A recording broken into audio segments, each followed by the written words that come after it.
Assalamualaikum warahmatullahi wabarakatuh. Perkenalkan, nama saya Lutfi Abdul Hakim dengan NIM A11 2019 11774. Di sini saya akan menjelaskan tentang distribusi sampling. Ada dua hal yang mendasari dari distribusi sampling, yaitu yang pertama, populasi. Populasi adalah keseluruhan pengamatan yang ingin diteliti atau yang menjadi fokus kita. Jadi, keseluruhan objek yang akan diteliti itu dinamakan dengan populasi. Kemudian, banyaknya pengamatan dalam populasi disebut dengan ukuran populasi atau dilambangkan dengan huruf N besar. Misalnya, populasi tersebut terdiri dari 100 objek. Nah, banyaknya pengamatan tersebutlah yang dinamakan dengan ukuran dari populasi. Kemudian, jenis populasi ada dua, yaitu populasi terbatas dan populasi tidak terbatas. Populasi terbatas maksudnya bagaimana? Populasi terbatas maksudnya itu kita tahu banyaknya pengamatan yang ada pada populasi. Kemudian untuk populasi tidak terbatas, kita tidak tahu berapa banyaknya pengamatan atau tak ingin. Kemudian ada sifat-sifat atau ciri yang diamati dalam suatu populasi disebut dengan karakteristik populasi. Misalnya umur, jenis kelamin, dan lain-lain. Misalnya kita ingin mengamati umurnya berapa saja, seperti itu. Kemudian ada hasil pengukuran karakteristik disebut dengan parameter populasi. Misalnya min atau rata-rata, standar deviasi atau simpangan baku dan variansi. Nah, hasil pengukuran misalnya kita sudah mendapatkan umur rata-rata mahasiswa tersebut, terus standar deviasi dari lama belajar mahasiswa tersebut. Nah, rata-rata, standar deviasi dan ukuran karakteristik statistik lainnya itu disebut dengan hasil pengukuran atau lebih dikenal dengan istilah parameter populasi. Kemudian ada sampel. Nah, di mana sampel ini merupakan sebagian kecil dari populasi. Misalnya ada cake, lalu kita ingin mencicipi enak atau tidak. Nah, kita ambil sepotong kue untuk mencicipi cake tersebut. Nah, sepotong kue itulah yang dinamakan dengan sampel.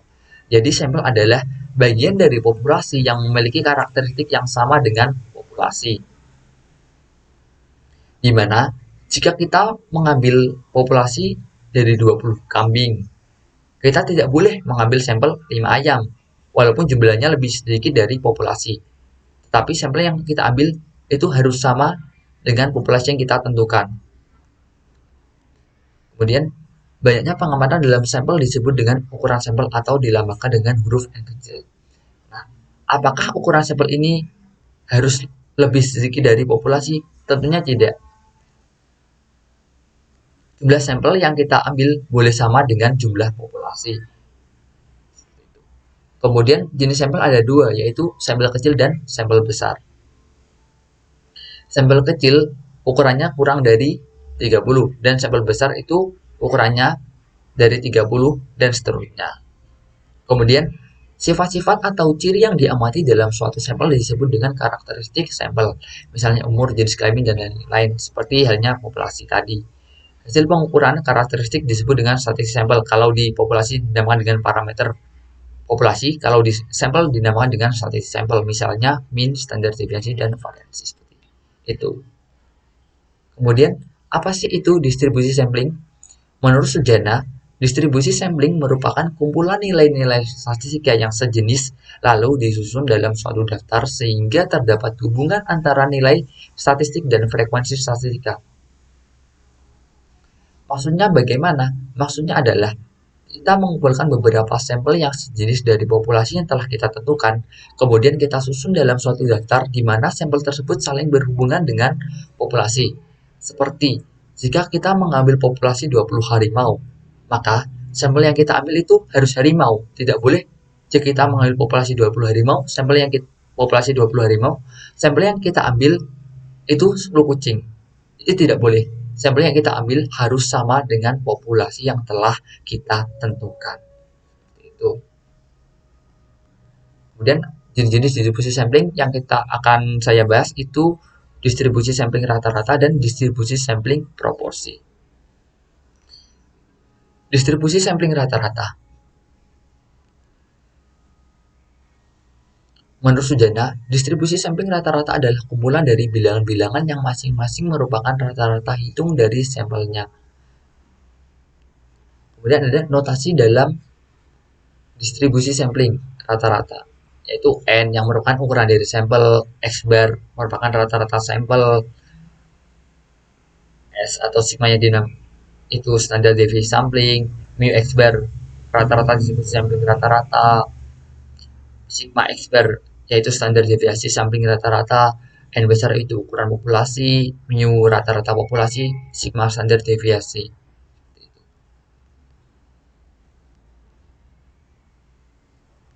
Kemudian ada rumus-rumus distribusi sampling rata-rata.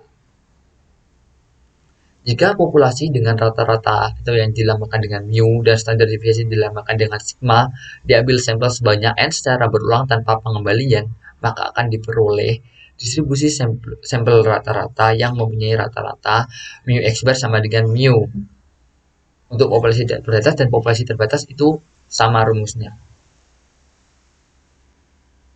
Kemudian standar deviasi dari distribusi sampling rata-rata yaitu sigma X bar sama dengan sigma bagi akar N untuk populasi tidak terbatas. Sedangkan untuk populasi terbatas, sigma X bar sama dengan sigma per akar N dikali akar N besar kurangi N1 bagi N besar min 1, di mana N akar N min N besar min N dan per N besar min 1 itu dinamakan dengan faktor koreksi. N besar yaitu jumlah dari populasi dan N kecil itu jumlah sampel.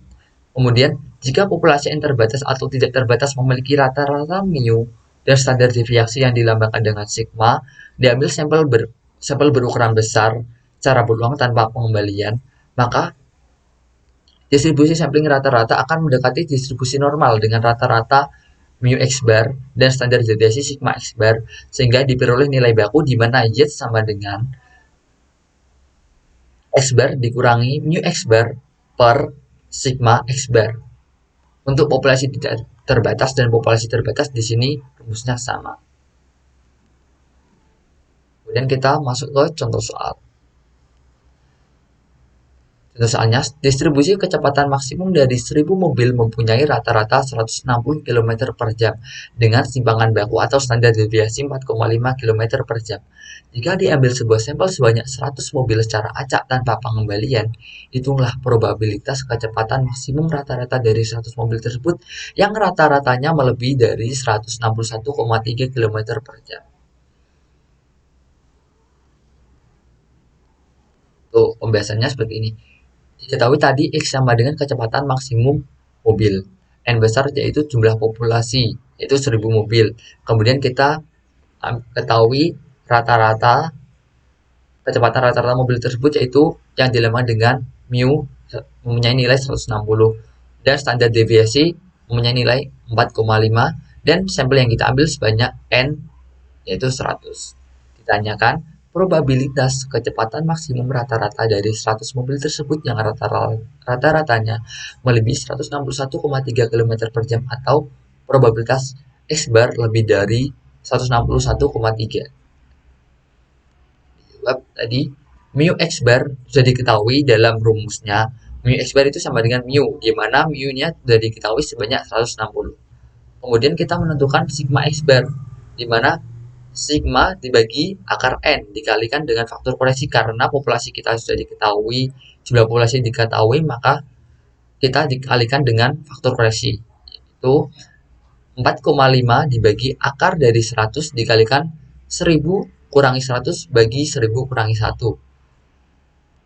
Kemudian 4,5 dibagi akar 100 dikalikan 900 per 999. Untuk 4,5 dibagi dengan akar 100 diperoleh nilai 0,45. Kemudian akar dari 900 per 99 diperoleh nilai 0,9492. Kemudian hasil ini kita kalikan sehingga mendapatkan nilai 0,42714. Kemudian setelah kita mendapatkan hasil ini, kita masukkan ke distribusi normal, di mana Y sama dengan X bar min mu X bar per sigma X bar. di mana si X bar ini kita ketahui mempunyai nilai 161,3, kita kurangi dengan rata-rata tadi yaitu 160 bagi 0,42714. Kita peroleh 161,3 dikurangi 160 mendapatkan 1,3 bagi 0,42714. Hasil ini kita perlu mendapatkan nilai 3,0434 atau 3,04. Seperti itu. Kemudian kita masuk ke probabilitas X bar yang melebihi dari 161,3 sama dengan P Z lebih dari 3,04, di mana sebanyak ini probabilitas itu nilainya 1, sehingga 1 dikurangi probabilitas dari Z kurang dari atau sama dengan 3,04. Kita ambil nilai 3,04 ini dari distribusi kumulatif sehingga mendapatkan nilai 0,9988. Lebih jelasnya bisa saya lihatkan seperti ini dalam tabel distribusi, dalam tabel kumulatif. Tadi nilainya 3,04. Kita ambil dari sini 3,0 di sini.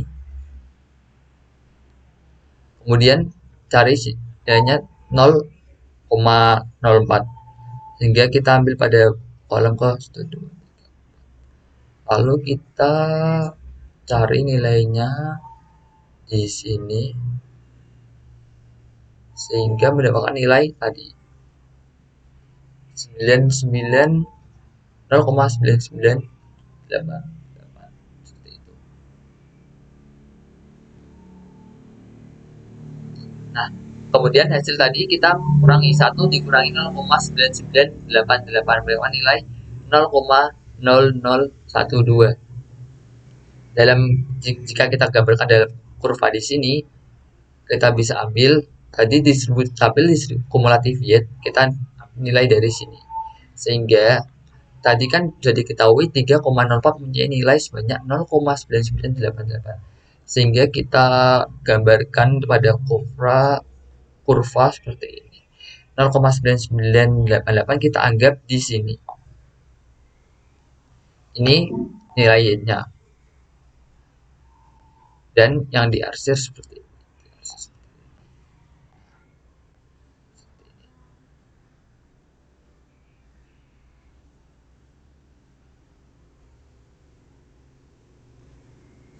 Ini kita arsir daerah tadi, daerah dari Y-nya kita arsir. Lalu yang ditanyakan apa? Probabilitas kecepatan maksimum rata-rata yang dari 100 mobil tersebut yang rata-ratanya melebihi 161,3 km per jam. Yaitu di sini, sisa dari daerah Y ini, yaitu 0,0012. Sehingga probabilitasnya mendapatkan di daerah sini yang tidak diarsir ini, yaitu sebanyak 0,0012 atau 0,12% dari sini, dari 100%. Kemudian kita lanjut ke distribusi sampling proporsi. Menurut Sujana, distribusi sampling proporsi adalah kumpulan atau distribusi semua perbandingan sampelnya untuk suatu peristiwa. Kemudian notasi dalam distribusi sampling rata. Maaf, ini sampling rata-rata yaitu mu x per n sama dengan rata-rata distribusi sampling rata-rata, sigma x per n sama dengan standar deviasi sampling proporsi. Ini salah, ini harusnya sampling proporsi dan ini sampling proporsi.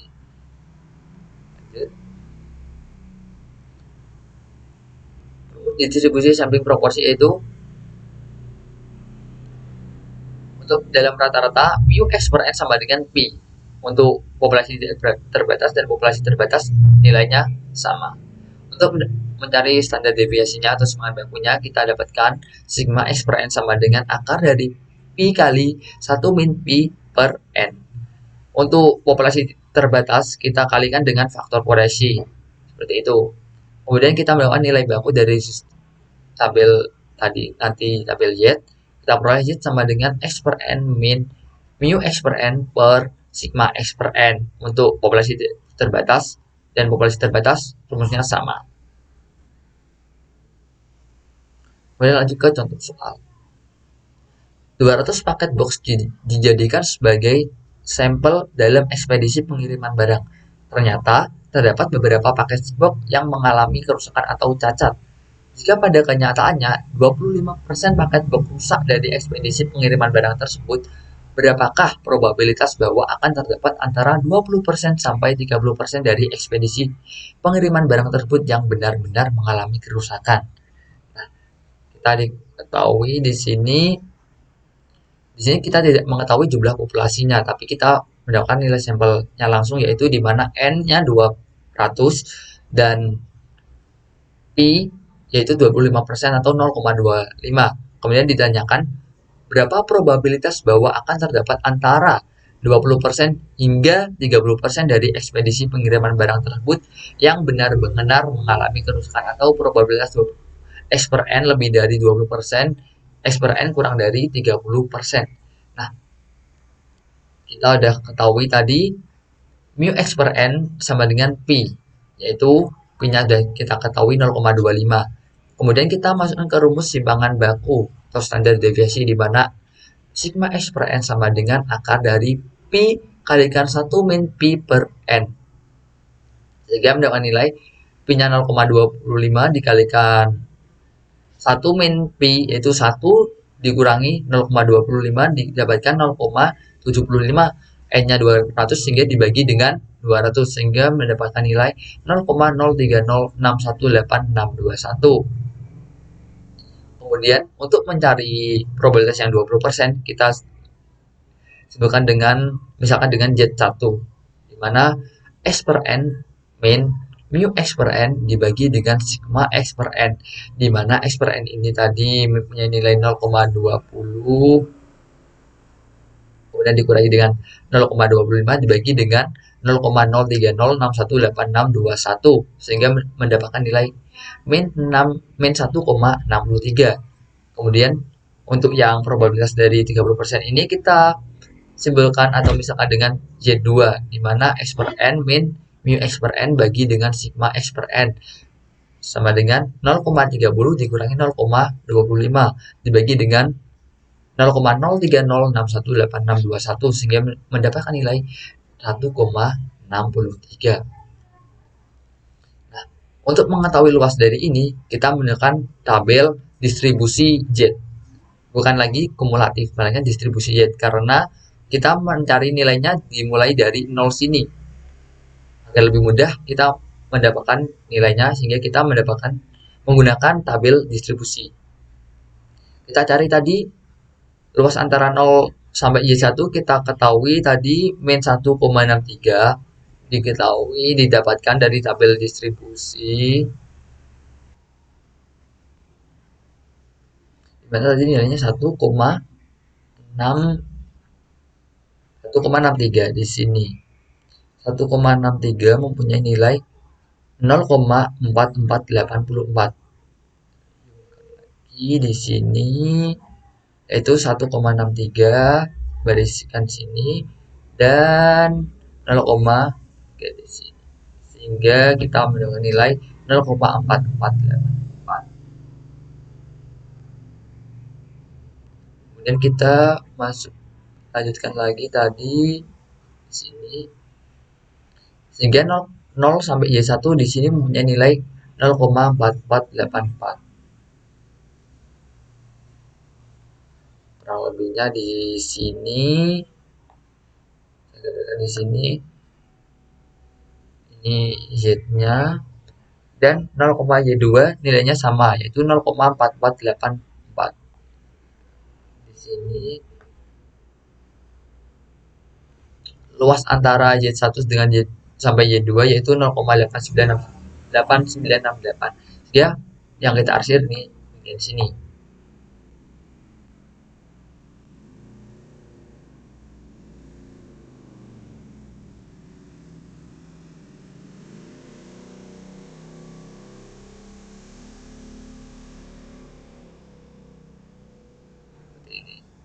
Nah, jadi probabilitas bahwa akan terdapat antara 20% sampai 30% dari ekspedisi barang tersebut yang benar-benar mengalami kerusakan sebesar 0,8968 atau 89,68%. Kemudian kita lanjutkan, kita masuk ke bab selanjutnya yaitu penaksiran parameter. Lalu apa sih itu penaksiran? Menurut Suharyadi, penaksiran adalah keseluruhan proses menduga suatu parameter pada populasi yang tidak diketahui nilainya dengan menggunakan statistik sampel.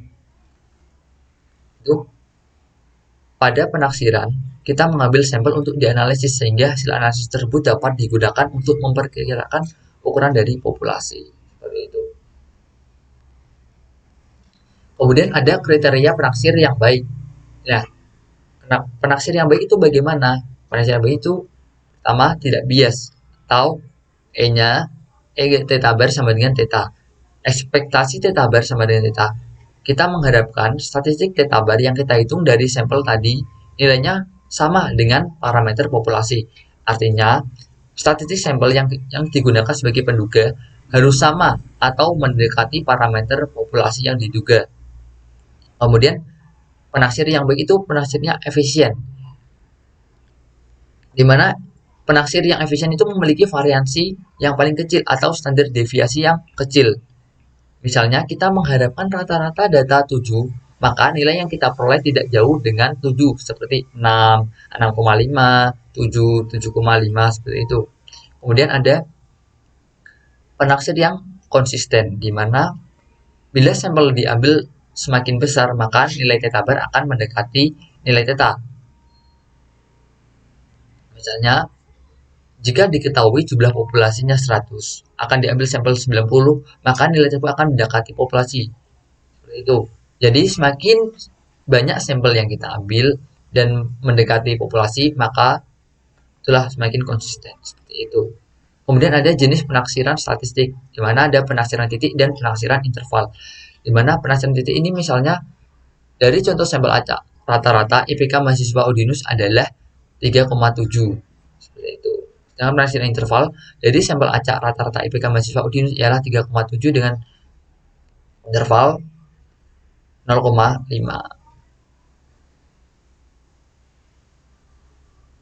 Kemudian penaksiran titik. Pada penaksiran titik, kita menggunakan suatu nilai untuk menduga parameter populasi.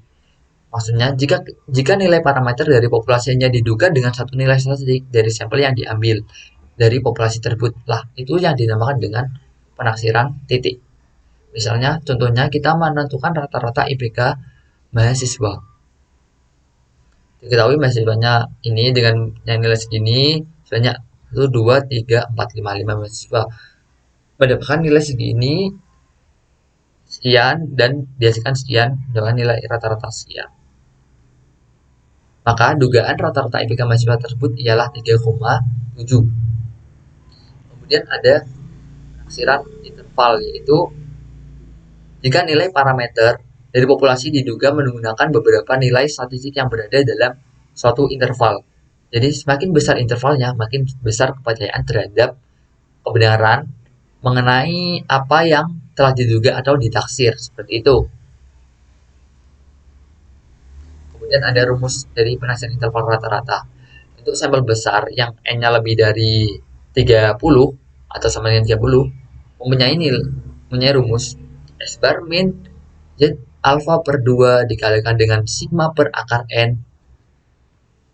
Ya maaf, untuk populasi terbatas itu rata-ratanya lebih dari X bar min Z alfa per 2 dikalikan dengan sigma per akar N. Dan rata-rata kurang dari X bar plus Z alfa per 2 dikalikan dengan sigma per akar N. Untuk populasi tidak terbatas, kita kalikan dengan faktor koreksi. Ini.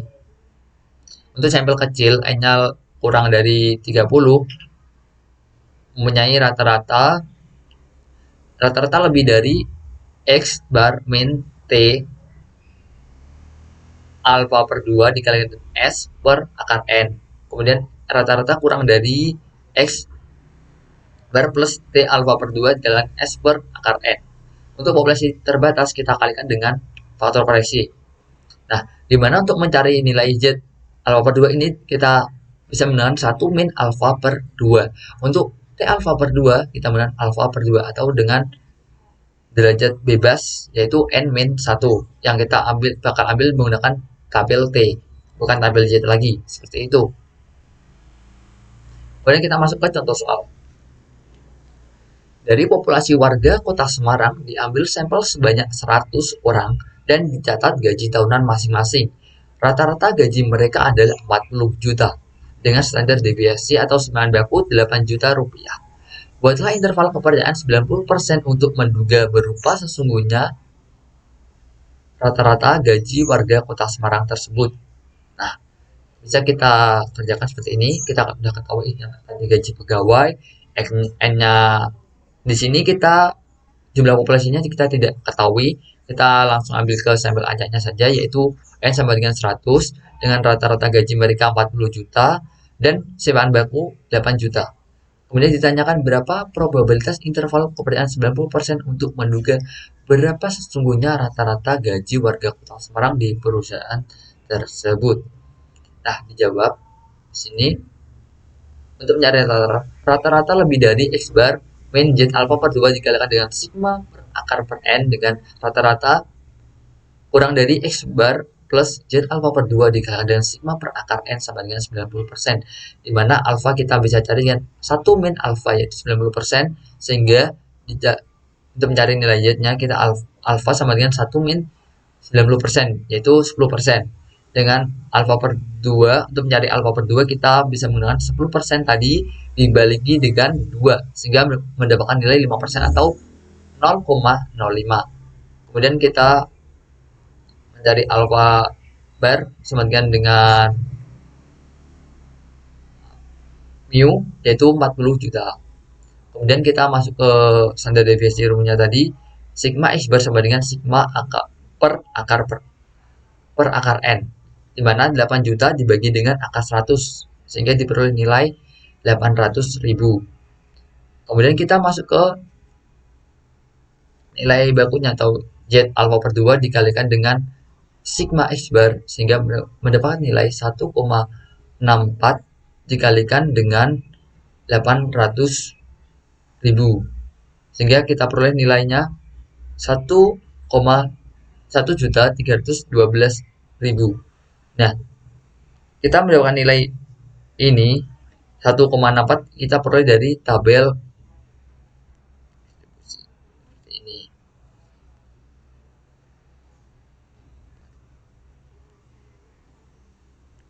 Nah, tadi nilainya 0,05. Kita cari nilai yang mendekati dengan 0,05 seperti ini. Tadi didapatkan nilai dari 0,05 mendapatkan nilai 1,64.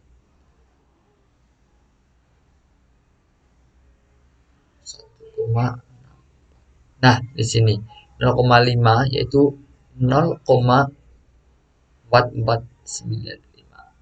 Nilainya 1,6.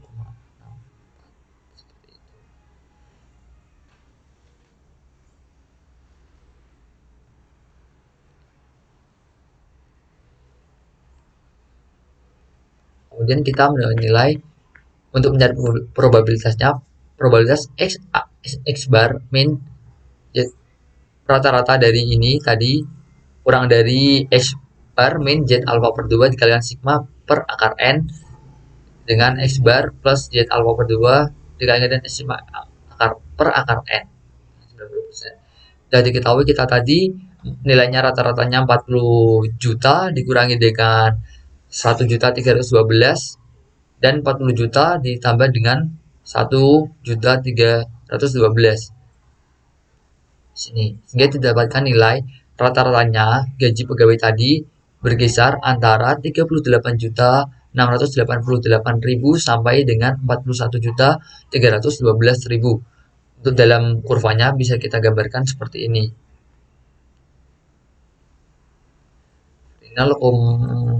Sini rata-ratanya tadi di sini punya nilai mu yaitu 40 juta dan di sini 38.688.000 dan di sini 41.312. Daerah yang di sini 38.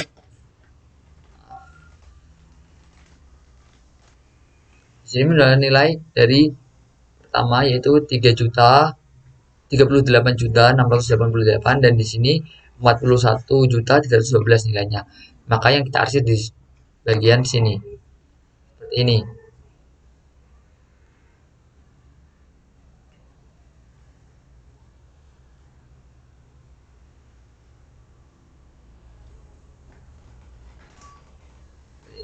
Jadi, kita percaya 90% bahwa gaji warga Kota Semarang tersebut berada pada interval antara 38.688.000 sampai 41.312.000.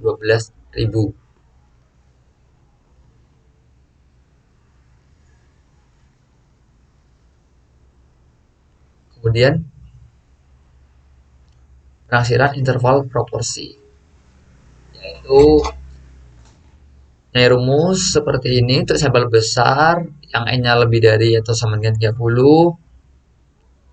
Nilai seperti ini. X per N untuk rata-ratanya, untuk proporsinya berleh kurang lebih dari X per N min Z alpha per 2 dikalikan X per N kali 1 min X per N di per N. Dan dengan proporsi kurang dari X per N plus Z alpha per 2 dikalikan dengan akar X per N kalikan 1 min X per N bagi N. Untuk populasi terbatas kita kalikan dengan faktor koreksi, yaitu ini. Kemudian untuk sampel kecil yang N-nya kurang dari 30, kita ganti Y-nya dengan T. Untuk mencarinya nanti kita bisa ambil dengan menggunakan tabel T. Seperti itu.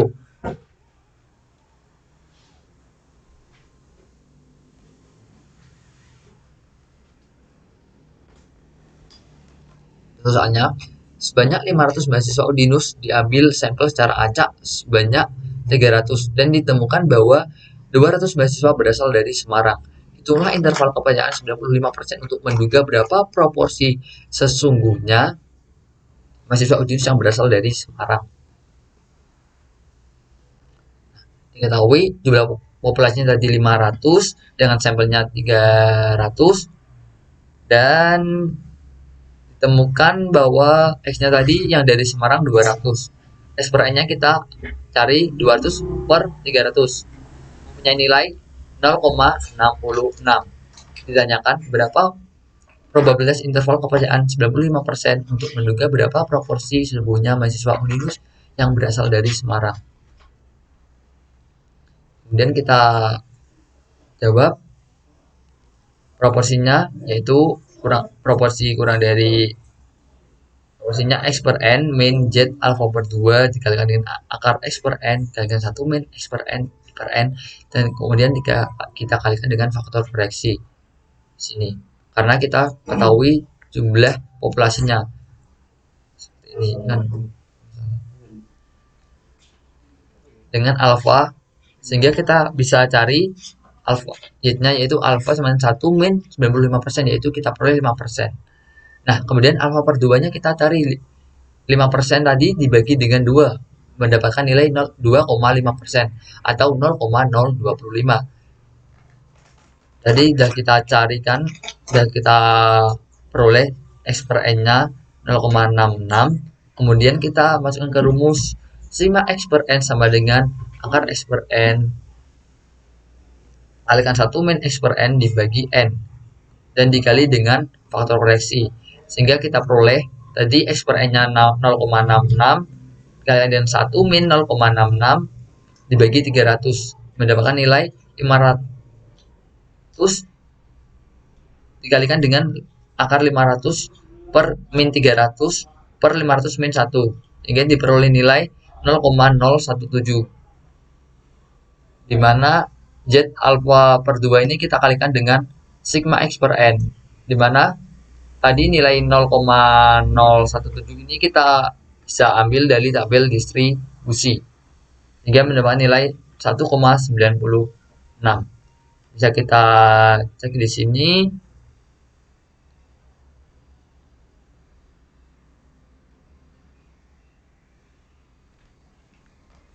Di sini tadi maaf untuk mencarikan nilai ini 0,025, nilai dari 0,025. Maaf, kita cari dalam tabel distribusi. Kita cari di sini.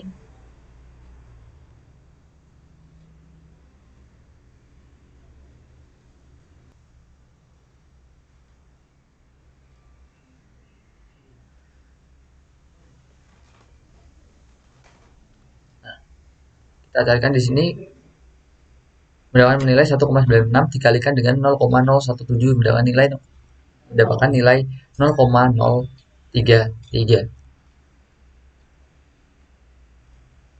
Kemudian kita masukkan probabilitasnya dari ini tadi, rumusnya sama 95%. Kita ada ketahui di sini nilainya 0,66 dikurangi dengan 0,033 dan 0,066 ditambah dengan 0,33 dengan dugaan 95%.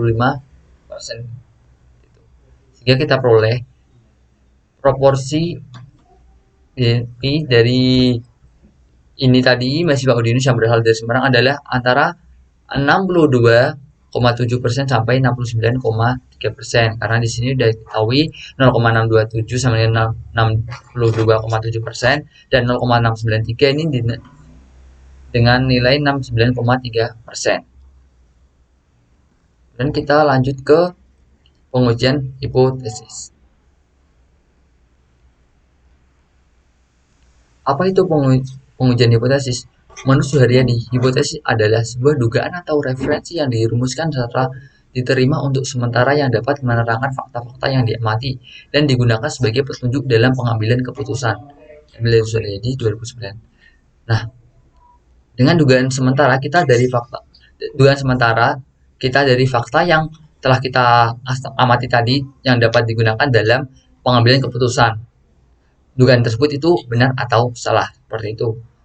Untuk pengujian hipotesis adalah prosedur yang didasarkan pada bukti sampel yang dipakai untuk menentukan apakah hipotesis merupakan suatu pernyataan yang wajar dan oleh karenanya tidak ditolak, atau hipotesis tersebut tidak wajar dan area itu tidak ditolak.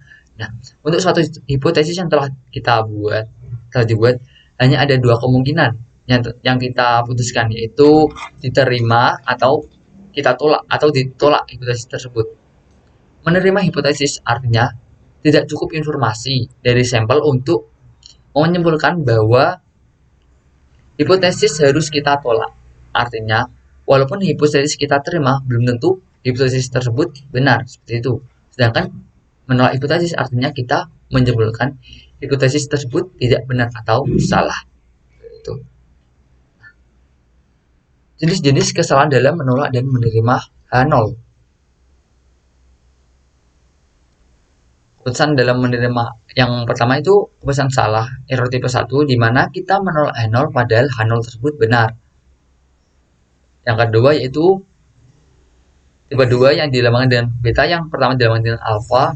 Yang kedua yaitu kita menerima H0 padahal H0 tersebut salah. Keputusan besar dalam jika kita menolak H0 itu 1 dikurangi dengan beta tadi, atau kita lambangkan dengan K. Untuk keputusan yang benar dalam menerima H0 itu 1 dikurangi dengan alfa, kesalahan dari tipe 1. Dalam kesalahan 1 kita sebut dengan taraf nyata atau taraf signifikan. Itu di sini. Kemudian sifat-sifat pengujian hipotesis. Ada hubungan antara alfa dan beta. Maksudnya di sini, jika kita melakukan kesalahan tipe pertama, kita nilainya kecil, maka kesalahan kedua kita nilainya akan besar. Begitupun sebaliknya. Nah, untuk memperkecil nilai tersebut dapat dilakukan dengan memperbesar ukuran sampel. Jadi, semakin besar sampel kita, maka nilai kesalahan tersebut akan semakin kecil. Seperti itu. Kemudian ada nilai alfa diperkecil dengan menyesuaikan nilai kritis, di mana nilai kritis ini merupakan nilai Z dalam distribusi normal. Kemudian semakin besar N, maka semakin kecil nilai A dan B. Saya maksudkan tadi, maksudnya di sini adalah besar N, yaitu besar sampel, akan semakin besar, maka nilai alfa dan beta akan semakin kecil. Sehingga maksudnya di sini, jika sampel kita mendekati populasi, maka nilai alfa dan beta akan semakin kecil. Nah, seperti itu. Jika H0 salah, nilai B akan maksimum. Dan jika nilai parameter sesungguhnya dekat dengan nilai yang dihipotesiskan, nilai B akan semakin kecil jika jarak antara nilai sesungguhnya dengan yang dihipotesiskan semakin besar. Bila yang kita duga salah, maka kesalahan beta akan maksimum dan alfa akan minimum. Begitupun sebaliknya. Seperti itu. Langkah-langkah dalam pengujian hipotesis yaitu menetapkan hipotesis H0 dan HA. Kemudian menetapkan taraf nyata alfa, menetapkan statistik uji yang cocok dengan untuk menguji H0, menghitung nilai statistik uji ZH atau Z hitung, dan kita tarik kesimpulan. Nah, untuk pertama yaitu kita bisa menggunakan uji satu arah pihak kiri, di mana H0 itu untuk rata-ratanya lebih dari atau sama dengan rata-rata, dan HA yaitu alternatif rata-ratanya kurang dari mu 0. Nah, H0 diterima jika apa? Jika Z ini kurang lebih dari atau sama dengan dari main Z alpha. Nah, main Z alpha itu daerah yang penolakan di sini, daerah H, daerah kritis, daerah penolakan H di sini. Sehingga H0 yang diterima yaitu daerah sini, ini H sini. Untuk H yang ditolak itu Z-nya kurang dari sama dengan min Z alpha di sini. Nah, H0 ditolak itu yang ini kurang dari sini. Itu. Nah, kemudian ada uji satu arah pihak kanan, di mana H0 sama dengan rata-ratanya kurang dari atau sama dengan dari mu 0, dan alternatifnya yaitu rata-ratanya lebih dari mu 0. H0 diterima jika apa? Jika Z-nya ini kurang dari atau sama dengan dari Z alpha di sini, daerah Z alpha itu di sini. Maka Y-nya diterima tidak ada sini. Seperti itu. Jika hanya ditolak itu Y-nya lebih besar dari alpha.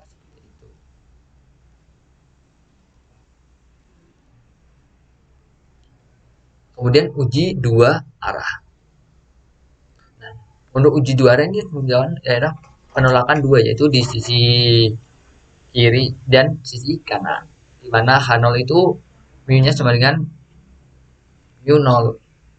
Dan alternatifnya itu mu-nya tidak sama dengan mu 0, entah mu-nya itu lebih dari mu 0 atau kurang dari mu 0. H0 diterima jika Z-nya ini kondisinya berada lebih dari min Z alpha di sini, min Z alpha-nya, dan Z alpha-nya di sini. Nah, daerah penerima itu yang mana? Yang Z-nya itu lebih dari atau sama dengan Z alpha per 2, min Z alpha per 2, dan kurang dari Z alpha per 2 di sini. Nah, daerah yang ditolak itu yang mana? Yang Z-nya kurang dari min Z alpha di sini. Ini untuk sisi kiri, dan sisi kanan untuk Z-nya lebih dari Z alpha per 2. Seperti itu. Kemudian kita masuk ke rumus pengujian hipotesis 1 rata-rata.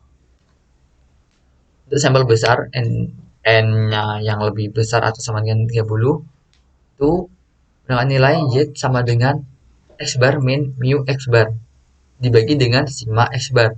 Untuk populasi terbatas kita kalikan dengan faktor koreksi. Untuk sampel kecil yang N-nya kurang dari 30 kita ganti dengan T, yaitu kita nanti cari menggunakan tabel T. Untuk standar deviasi populasi jika diketahui bisa dicari dengan Z sama dengan X bar min mu per sigma bagi akar N. Seperti itu. Untuk yang terbatas kita kalikan dengan faktor koreksi. Nah, jika standar deviasi populasi jika sigmanya ini tidak diketahui, kita dapat menggantikan dengan standar deviasi sampelnya yaitu S. Seperti itu. Untuk contoh soalnya sendiri, suatu perusahaan memproduksi sebuah pupuk. Seorang manajer produksi menyatakan bahwa berat sebuah pupuk tiap karung kurang dari 50 kg. Ujilah hipotesis dengan tingkat signifikan 2% jika pengambilan sampel secara acak. 100 karung pupuk diperoleh isi rata-rata 50,5 kg dan standar deviasi sampel adalah 2 kg. Nah, Ya, dapat kita cari tadi rata-ratanya yaitu 50, sampelnya 100 dengan simpangan bakunya tadi 2 dan alfanya 2% dan X-bar-nya 50,5. Ditanyakan, ujilah hipotesis bahwa diduga isi sebuah pupuk adalah kurang dari 50 kg. Dijawab, hipotesis untuk satu arah ini juga H0-nya itu diduga isi tiap karung pupuk sama dengan 50 kg dan H alternatifnya diduga isi tiap karung pupuk kurang dari 50 kg. H0 di sini sama dengan mu tadi rata-ratanya sama dengan 50 dan H alternatifnya kurang dari 50 rata-ratanya. Nah, di sini entah ini entah hanya mau kurang dari atau lebih dari 50 seperti itu. Nah, untuk mencari nilai alfanya, sudah diketahui tadi alfa sama dengan 2% atau 0,02. Kemudian kita menentukan statistik uji, di mana X bar tadi nilainya 50,5. Kemudian kita cari menggunakan rumus sigma X bar sama dengan S per N. Seperti itu. Dan diperoleh 2 per akar dari 100, yaitu 2 bagi 10, mempunyai nilai 0,2.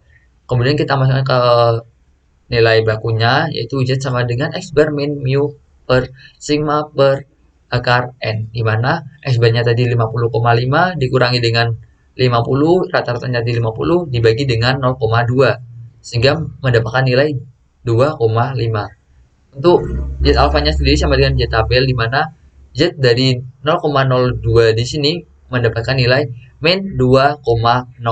Bisa kita cari menggunakan nilai menggunakan tabel di kumulatif. Di sini tadi 0, maaf, min 2 0,02 0,02 di sini 0,02. Nah, di sini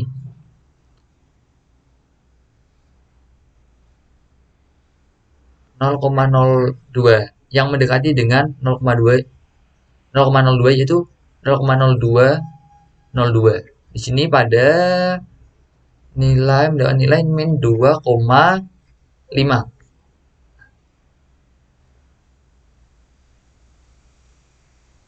Kita mendapatkan nilai min 2,05 seperti itu. Kemudian ya tabelnya tadi 2,5, sehingga 2,5 ini lebih dari ya tabel, sehingga kita menggunakan uji pihak kiri.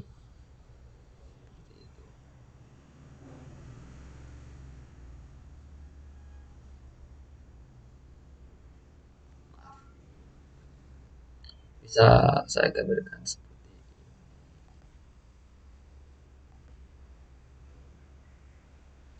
itu. Ininya Y-nya tadi 2,5. Y-nya nilai di sini. Ini Y-nya. Dan di sini min 2,05.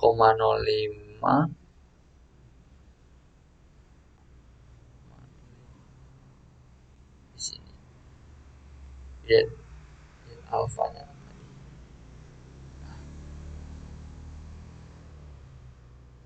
Ini yang kita tolak.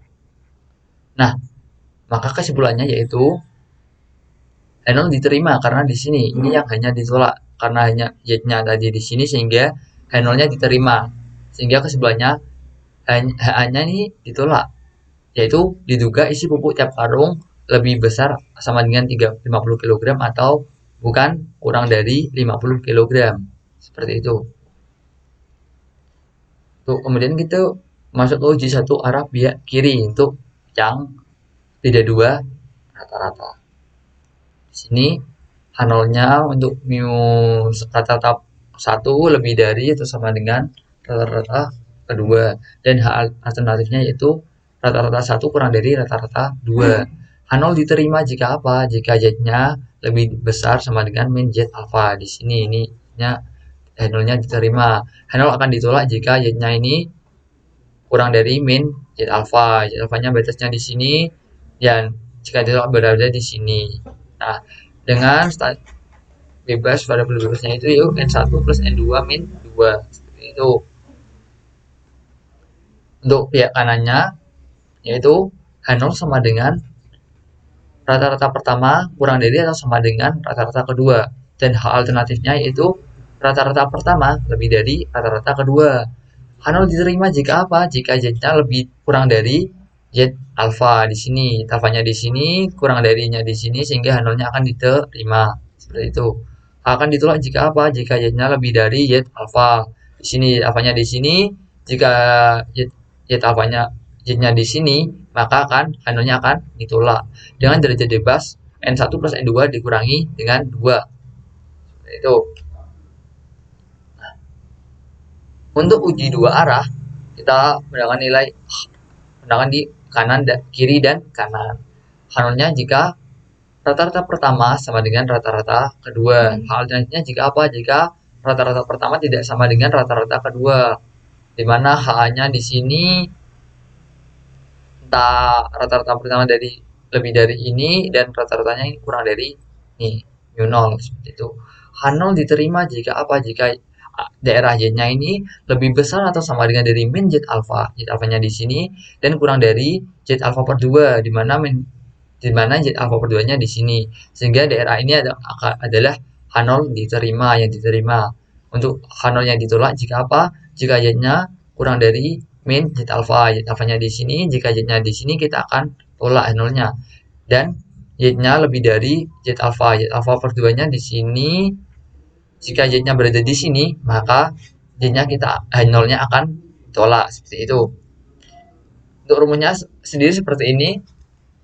Untuk sampel besar, N-nya lebih dari atau sama dengan 30, X1 X bar 1 dikurangi X bar 2 kurangi mu X bar 1 dikurangi X bar 2. Seperti ini dibagi dengan sigma X bar 1 kurangi sigma X bar 2. Untuk populasi terbatas kita kalikan dengan faktor koreksi di mana seperti ini nilainya faktor koreksinya. Kemudian untuk sampel kecil sama, hanya saja kita ganti dengan T untuk menggunakan tabelnya nanti menggunakan tabel T. Untuk standar deviasinya sendiri seperti ini. Sigma X bar 1 dikurangi X bar 2 sama dengan akar dari sigma 1 kuadrat bagi dengan N1 plus sigma 2 kuadrat bagi dengan N2. Untuk populasi terbatasnya kita kalikan dengan faktor koreksi di mana seperti ini. Kemudian jika standar deviasi populasi atau sigmanya tidak diketahui, dapat diganti dengan standar deviasi sampelnya atau S. Seperti itu. Pada sampel kecil, jika standar yang sampel kecil itu N-nya kurang dari 30, jika standar deviasi populasinya tidak diketahui, tetapi diketahui bahwa sigma 1 kuadrat sama dengan sigma 2 kuadrat. Akan diperoleh rumus seperti ini, yaitu X bar 1 dikurangi X bar 2 min mu X bar 1 dikurangi X bar 2 dibagi dengan akar dari N2 dikurangi 1 dikalikan dengan S1 kuadrat plus N2 min 1 kalikan dengan S2 kuadrat dibagi dengan N1 plus N2 dikurangi 2 dikalikan dengan 1 per N1 plus 1 per N2. Untuk populasi terbatasnya kita kalikan dengan faktor koreksi seperti ini. Contoh soalnya sendiri, suatu industri baterai ingin mengetahui perkembangan hasil industrinya dengan mengambil sampel secara acak sebanyak 120 buah baterai merek Alcana dengan daya hidup rata-rata 1700 jam dan standar deviasi 200 jam. Selain itu, juga mengambil sampel secara acak sebanyak 180 buah baterai Alcana dengan daya hidup rata-rata 2200 jam dengan standar deviasi 160 jam. Ujilah hipotesis yang menyatakan daya tahan kedua merek baterai tersebut adalah berbeda. Gunakan taraf signifikan 7% dan asumsikan dua populasi tersebut normal. Jika diketahui mu1 rata-rata daya hidup baterai merek Alcana dan mu2 rata-rata daya hidup baterai merek Alcana. N1-nya tadi 220, N2-nya 180 dengan sigma X bar-nya sigma X bar 1 1700, sigma X bar 2 2200 dengan sebangan standar deviasi persisnya yaitu 200 dan S2-nya 160. Ditanyakan, ujilah hipotesis yang menanyakan. daya tahan kedua merek baterai tersebut berbeda. Kemudian kita uji posisinya dua arah, yaitu H0-nya diduga daya tahan kedua merek baterai sama, dan H alternatifnya diduga daya tahan kedua merek baterai tidak sama. H0 sama dengan μ1 sama dengan μ2. H alternatifnya jika μ1 tidak sama dengan μ2. Kemudian kita menentukan nilai alfanya terlebih dahulu. Alfanya tadi sudah diketahui 7%, sehingga diperoleh nilai 0,07.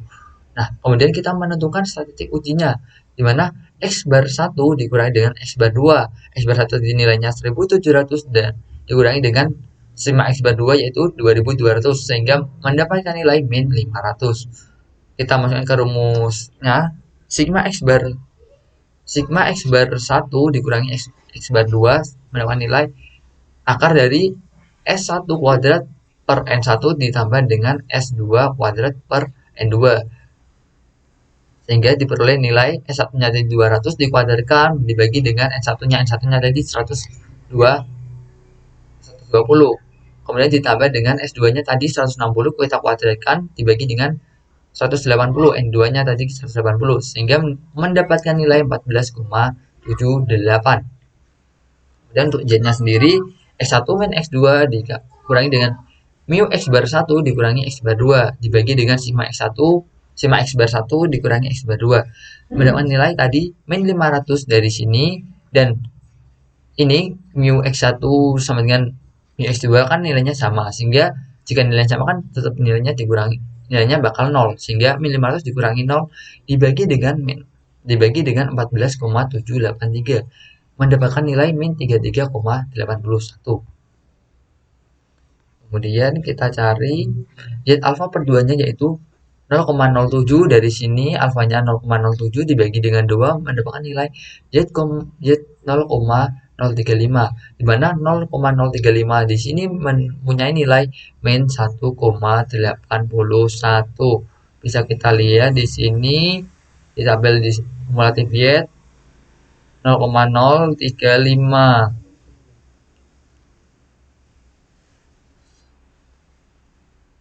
0,035 di sini.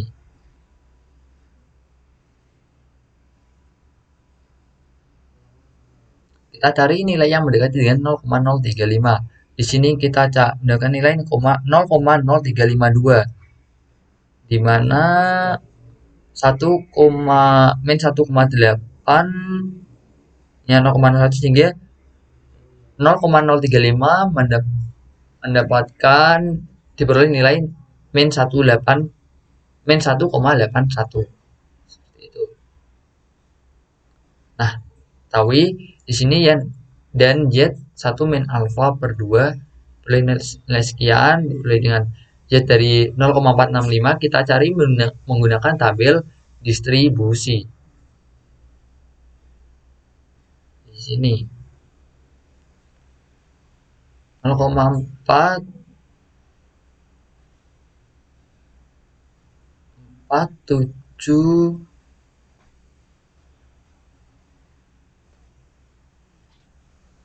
tadi nilainya min 0,465. 0,465 di sini yang mendekati dengan min 0,465 mendapatkan nilai, nah di sini 465 di sini yaitu 1, kita zoom dulu agar lebih jelas. Nah di sini 4649 yaitu 46 mendekati dengan 465. Ini 1,8, di sini 0,01, sehingga mempunyai nilai 1,81 seperti itu. Nah, seperti ini. Kemudian kita cari tadi, kita sudah tahu min 33,81. Di sini Y tabelnya tadi min 1, sehingga min Y tabelnya ini lebih besar dari Y-nya tadi, yaitu min 33, min 1 tabelnya tadi 1,81 lebih besar dari min 33,81. Jika kita gambarkan dalam kurva, akan seperti ini.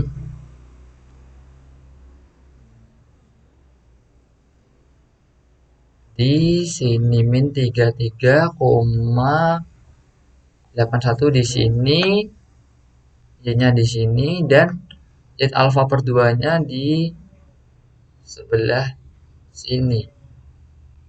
Ini min 1,81 dan 1,81 di sini. Sehingga ini daerah yang diterima. Nah, di sini untuk daerah yang diterima. Sehingga kita kesimpulan H0-nya kita tolak. Sehingga alternatifnya diterima, yaitu daya tahan kedua merek baterai tersebut adalah berbeda. Seperti itu. Sekian dari saya menjelaskan tentang distribusi sampling, pengujian hipotesis, dan sebelumnya penaksiran. Terima kasih. Maaf jika ada kesalahan kata. Wassalamualaikum warahmatullahi wabarakatuh.